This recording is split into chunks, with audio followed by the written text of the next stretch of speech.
Hello students, कैसे हो आप। हम पढ़ रहे हैं चैप्टर वर्क एंड एनर्जी। तो आज हम देखेंगे रेट ऑफ डूइंग वर्क क्या होती है। ठीक है, देखो मिसाल के तौर पर आप दो फ्रेंड्स हो। ठीक है, फ्रेंड नंबर 1 और फ्रेंड नंबर 2।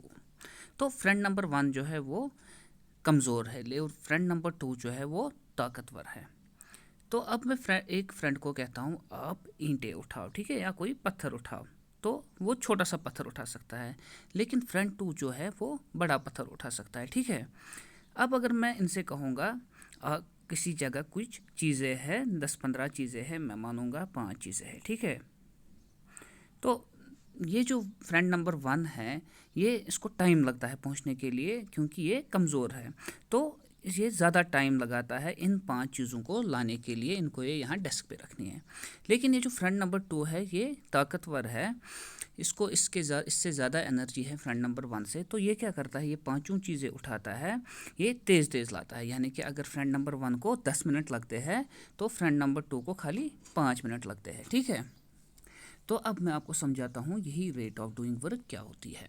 अब क्या ये वर्क जो दोनों फ्रेंड कर रहे थे, क्या वो सेम रेट से कर रहे थे। ठीक है, अब क्या होता है, ये जो स्ट्रॉन्गर पर्सन होता है ये करता है certain work relatively less time में। यानी कि इसको 5 ही मिनट लगे और इसके फ्रेंड को कितना टाइम लगा, 10 मिनट। तो more powerful vehicle would complete a journey in a shorter time than a less powerful one. अब मिसाल के तौर पर कोई दो गाड़ियां हैं, ठीक है, व्हीकल नंबर 1 और व्हीकल नंबर 2। तो व्हीकल नंबर 1 जो है ये कम पावरफुल है और व्हीकल नंबर 2 जो है ये ज़्यादा पावरफुल है। तो अब इनको 50 किलोमीटर डिस्टेंस मिसाल के तौर पर कवर करनी है, तो ज़्यादा टाइम किसको लगेगा, 1 को ही, क्योंकि ये कम पावरफुल है। 2 ज़्यादा पावरफुल है, जितनी ज़्यादा पावरफुल गाड़ी होगी उतना कम टाइम लगेगा। तो speed with which these vehicles change energy और do work is a basis of their classification. तो पावर मेजर क्या करता है, स्पीड ऑफ वर्क डन, यानी कि कितना फास्ट या स्लो वर्क हो रही है। तो पावर को हम डिफाइन करते हैं as the rate of doing work और rate of transfer of energy. तो अगर कोई एजेंट मिसाल के तौर पर वर्क कर रहा है W इन टाइम T, तो पावर की डेफिनेशन आप याद रखोगे, power is equal to work divided by time. ठीक है, तो पावर के कैसे हम निकालेंगे, वर्क कितना होगा डिवाइड बाई टाइम कितना लगेगा। तो यूनिट जो है पावर का वो है वाट। ये जेम्स वाट एक साइंटिस्ट थे, उन्हीं के नाम पे ये दिया गया है। ठीक है, तो इसकी जो सिंबल होती है वो होती है W।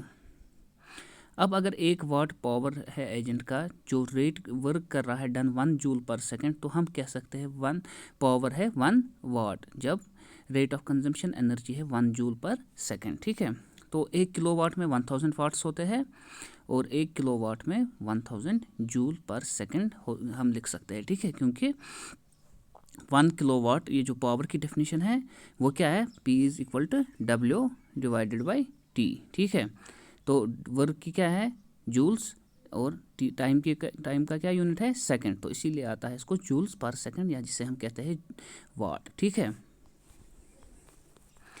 तो power of agent may vary with time, this means agent may be doing work at different rates at different intervals of time. तो इसीलिए कंसेप्ट ऑफ एवरेज पावर हम यूज़ करते हैं।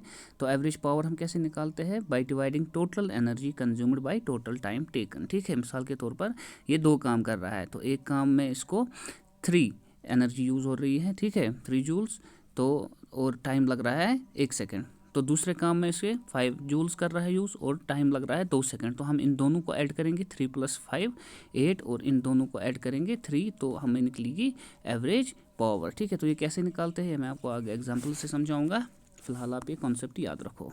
अब देखो कमर्शियल यूनिट ऑफ एनर्जी, आपने घरों में देखा होगा जब बिजली की बिल आती है तो उस पर लिखा होता है 1 किलोवाट पर आवर। ठीक है, तो वो क्या होता है, ये एक बिगर यूनिट है एनर्जी का, छोटा यूनिट है वाट, बिगर है किलोवाट आवर। ठीक है, तो let us say we have a machine that uses 1000 joule of energy every second.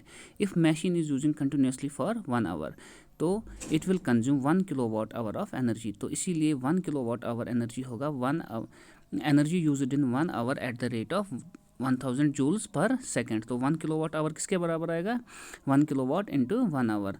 तो 1 किलोवाट में होते हैं 1000 वाट्स, इंटू 1 आवर में होते हैं 3600 सेकेंड्स। तो आंसर आएगा 36 लाख जूल्स, या 3.6 इंटू 10⁻⁶ जूल। तो एनर्जी जो हम अपने घरों में इस्तेमाल करते हैं, इंडस्ट्रीज़ में इस्तेमाल करते हैं, कमर्शियल एस्टेब्लिशमेंट में यूज़ करते हैं, वो होता है किलोवाट आवर। आपने देखा होगा बिजली की बिल जब आती है तो उसमें होता है इसने 30 यूनिट्स यूज़ किए, तो फिर वो इसी 30 यूनिट का मतलब क्या होता है, 1 यूनिट का मतलब होता है 1 किलोवाट आवर। यानी कि अगर आप 10 यूनिट मिसाल के तौर पर यूज़ करोगे तो बिजली वाले क्या करते हैं, इसी को करते हैं इनटू, अगर रेट है 5 रुपीज़ पर यूनिट तो आपको 50 रुपीज़ बिल आएगी। ठीक है, तो 1 यूनिट होता है बराबर 1 किलोवाट आवर। ठीक है, तो ये आप इनके यूनिट्स थोड़े से याद रखना, ये इंपॉर्टेंट है। पावर का यूनिट वाट होता है। ठीक है, तो 1 वाट होता है बराबर 1 जूल पर सेकेंड। ठीक है, तो अच्छे से पढ़ना है, मैं आपको अभी सेंड कर रहा हूँ। ये चैप्टर इसी के साथ कंप्लीट होता है। कल से हम इंशाल्लाह इसके क्वेश्चन स्टार्ट करेंगे।